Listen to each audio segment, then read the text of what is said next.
The majority of Ecuador's population is mestizo, a mixture of both European and Amerindian ancestry. The other 10% of Ecuador's population is of European descent, predominantly from Spain, Italy, Lebanon, France and Germany. Around the Esmeraldas and Chota regions, the African influence would be strong among the small population of Afro-Ecuadorians that account for no more than 10%. Close to 95% of Ecuadorians are Roman Catholic, although the indigenous population blend Christian beliefs with ancient indigenous customs. Ecuador can be split up into 4 parts, geographically: the Costa, the Sierra, and El Oriente. The Galapagos Islands, or Archipelago de Colón, also belong to Ecuador. There is tension and dislike between the residents of Quito and Guayaquil. Additionally, there is centralism in these two cities, so people from other provinces also tend to dislike its residents. Furthermore, due to the at times extreme cultural difference between the coast and the Sierra, there is a general dislike between those two regions that traces back to pre-Hispanic times. History. Ecuador was inhabited with numerous civilizations which constructed the ethnic cultural background of Ecuador years before the Inca Empire. Many civilizations rose throughout Ecuador, such as the Chora and the Valdivia, the latter of which spans its existence before any civilization in the Americas. The most notable groups that existed in Ecuador before and during the Inca conquest were the Quitis, the Canary, and the Las Vegas culture. Each civilization developed its own distinguished architecture, pottery, and religious beliefs,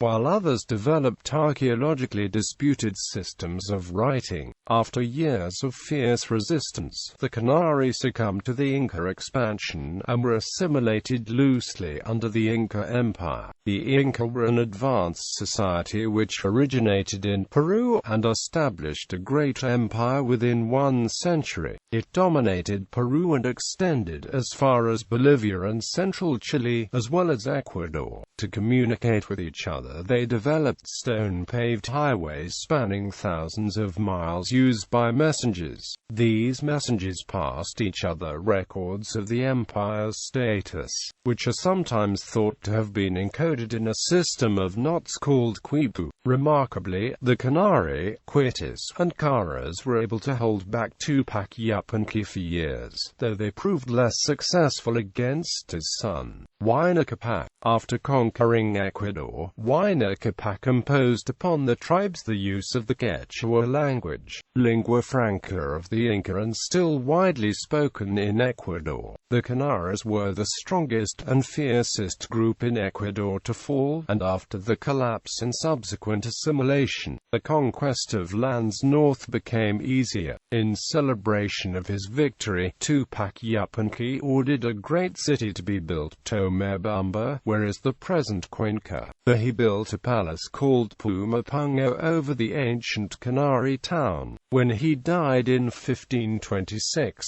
Huayna Capac divided the empire between his 2 sons, Atahualpa and Huáscar. Atahualpa ruled in the north from Quito, while Huáscar ruled in the south from Cuzco. Huáscar and Atahualpa wanted all the empire. They could not share the territory, so an internal war took place. Francisco Pizarro landed in Ecuador in 1532, accompanied by 180 fully armed men. His mission was to find gold. Several years earlier, Pizarro had made a peaceful visit to the coast, where he heard rumors in Colombia of El Dorado of inland cities which had incredible amounts of gold. This time, he intended to conquer the Incas just as Hernando Cortés did in Mexico, and he couldn't have picked a better time. Atahualpa had only recently won the war against his brother Huáscar when Pizarro arrived. Pizarro ambushed the ruler, forced him to collect an enormous ransom, and then executed him. Spanish governors ruled Ecuador for nearly 300 years, first from the Viceroyalty of Lima, then later from the Viceroyalty of Gran Colombia. The Spanish introduced Roman Catholicism, colonial architecture, and today's national national language. Independence was won in 1822, when the famed South American liberator Simon Bolivar joined Sucre and defeated a Spanish army at the Battle of Pichincha. Regionalism. Regionalism is the most destructive force that has continued to ravage Ecuador since the rise of segregated towns. Each region is divided according to its own unique geography, creating a sense of individual regional pride. The most notable regional competition or confrontation is the one between Guayaquileños and Quitanos.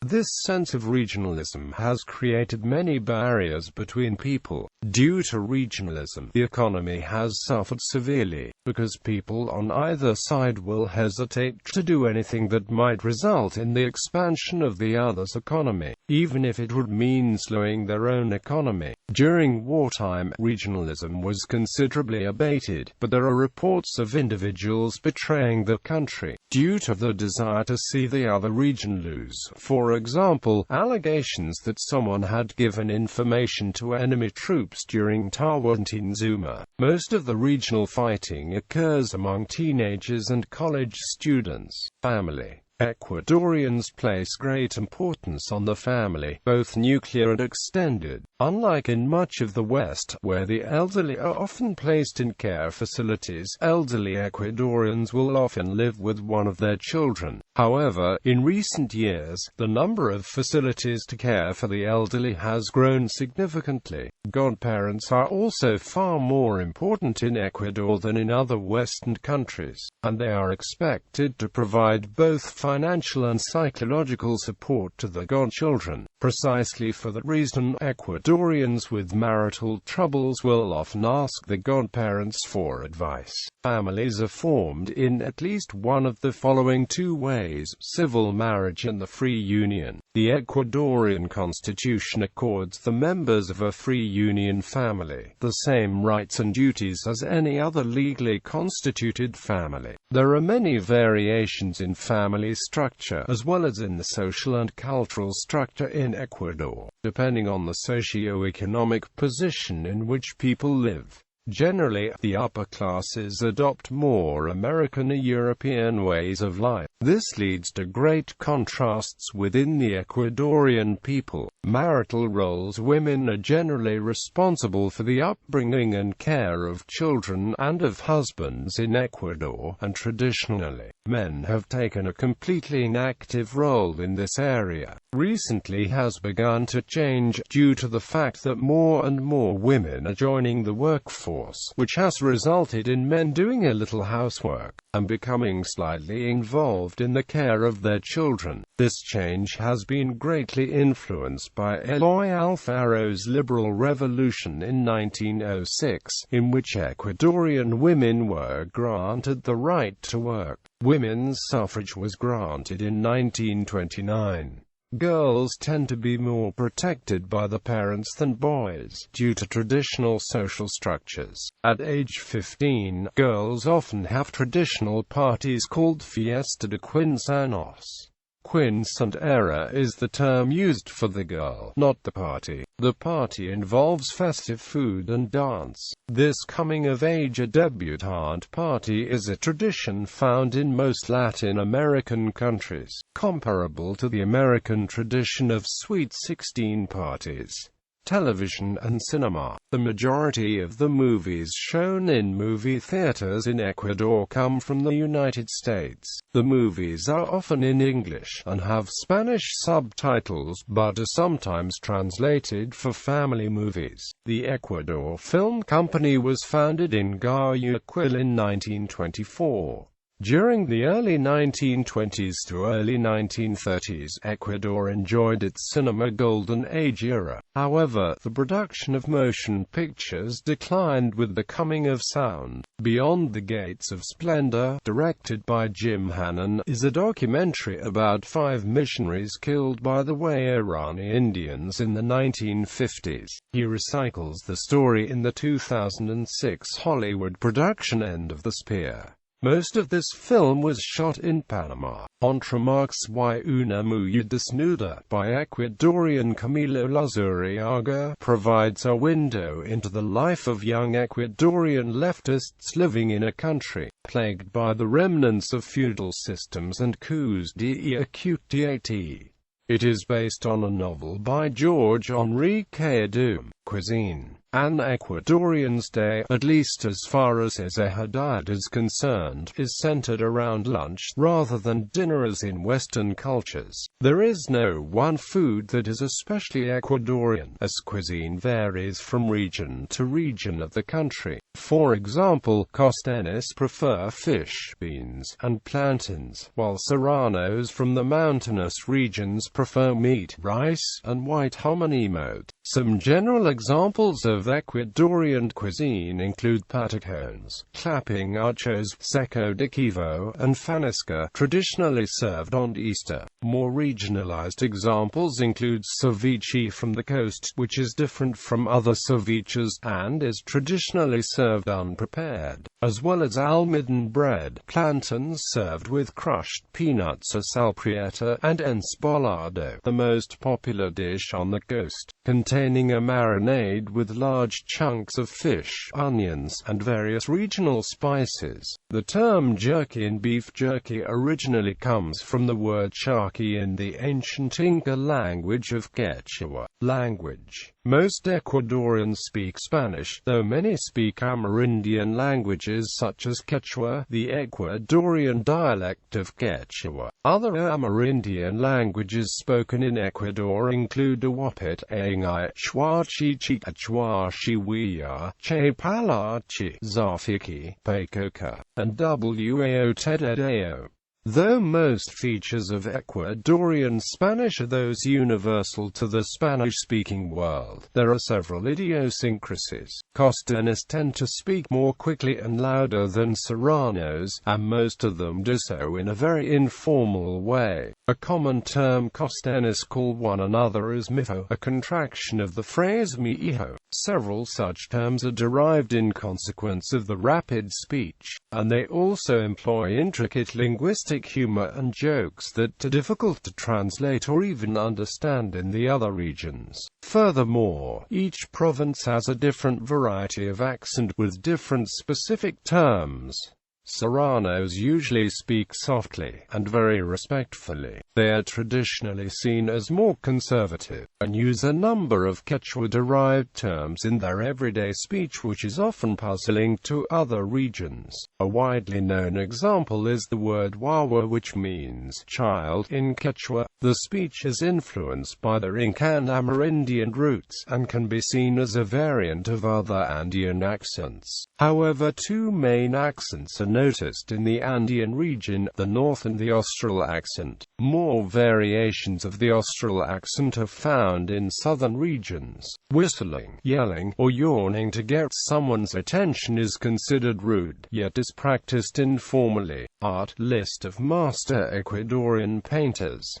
Indigenous art of Tiga. The Quechua people of Tiga, located in the central Sierra region, are world-renowned for their traditional paintings on sheepskin canvases. Historically, the Tiga people have been known for painting highly decorative masks and drums. Painting on flat surfaces is somewhat of a modern occurrence. Today, Tiga paintings can be found for sale all over Ecuador, particularly in touristic areas. Tiga artists are celebrated for the use of vibrant colors and simplistic themes. Most paintings depict scenes of pastoral life, religious ceremonies, and festivals. The volcano Cotopaxi is commonly depicted in the landscape of many paintings, as it holds particular cultural significance in the region. Music. The music of Ecuador has a long history. Paseo is a genre of indigenous Latin music. In Ecuador it is the national genre of music. Through the years, many cultures have brought their influences together to create new types of music. There are also different kinds of traditional music like albazo, pasical, foxinqueco, tonada, diablada, pilarina, capushka, bomba, and so on. Techno, cumbia and rock are clear examples of the influence of foreign cultures. One of the most traditional forms of dancing in Ecuador is San Juanito. It's originally from northern Ecuador. San Juanito is a danceable music used in the festivities of the mestizo and indigenous cultures. According to the Ecuadorian musicologist Segundo Luis Moreno, San Juanito was danced by indigenous people during San Juan Bautista's birthday. This important date was established by the Spaniards on June 24, coincidentally the same date when indigenous people celebrated the rituals of Inti Raymi. The Panama hat is of Ecuadorian origin, and is known there as sombrero de paja toquilla or jibajapa. It is made principally in Montecristi, in the province of Manabí and in the province of Azuay. Its manufacture is considered a great craft. In Cuenca an important Panama hat industry exists. Sports. Football is the most popular sport in Ecuador. Information on all other Ecuadorian sports-related articles are below. Football in Ecuador. Ecuador national football team. Ecuador women's national football team. Ecuador national under-20 football team. Ecuador national baseball team. Ecuador national cricket team. Ecuador volleyball.